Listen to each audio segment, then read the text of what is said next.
Ito po pala yung ginagamit natin kapag ka naglilinis tayo ng ating mga brake system or yung ating mga brake caliper. Ito po yung Marsh, ayan o, brake and parts cleaner. So hindi lang po siya pang brake, pwede po siya gamitin panglinis ng ibang mga piyesa natin. Kasi kaya po nitong tanggalin, ayan o, basahin natin.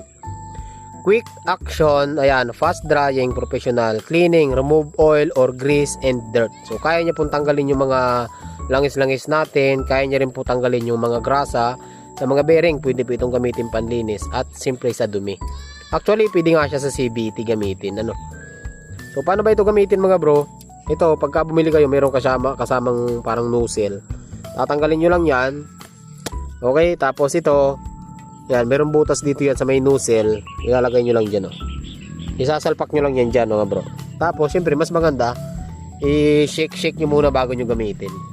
Tapos kapag ka mayroon po kayong oras mga bro, kung maglilinis kayo ng caliper, mas maigi tanggalin niyo yung tanggalin niyo yung pinaka-caliper natin. Madali lang din naman 'yan. Ito kasi nalinisan na natin siya ng 1 linggo. So pinakita ko lang sa inyo kung ano yung ginagamit natin na panglinis. So madali lang mga bro, hindi naman 'to nakakasira ng pintura. Hindi kagaya ng yung mga ibang panglinis natin sa panggilid, nakakatanggal po siya ng pintura. Kagaya nung yung Kobe, 'di ba? Yung FI or yung CVT cleaner. Napakalamig po nun. Napakalamig po nun. Ito kasi hindi siya malamig, oh. Ayan, oh. Hindi siya, malamig siya kaunti, pero hindi kagaya ng ibang mga panlinis natin. Pwede nyo siya i-apply dyan. Halimbawa, ayan, gamitin natin. Ayan, pwede nyo siya gamitin. Ayan, hindi naman siya nakakasira ng pintura. Ayan, oh. Diba? Pero ito kasi kakalinis lang natin. Ayan.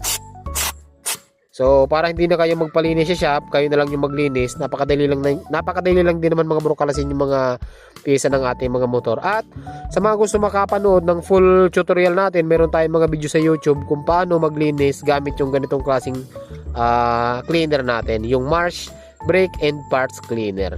Ang masasabi ko lang dito mga bro, napakaganda rin pong panglinis ng itong Marsh cleaner natin, brake cleaner. So baka gusto nyo subukan, nandiyan sa Yellow Basket mga bro, i-check out nyo na lang, murang-mura lang naman po ito.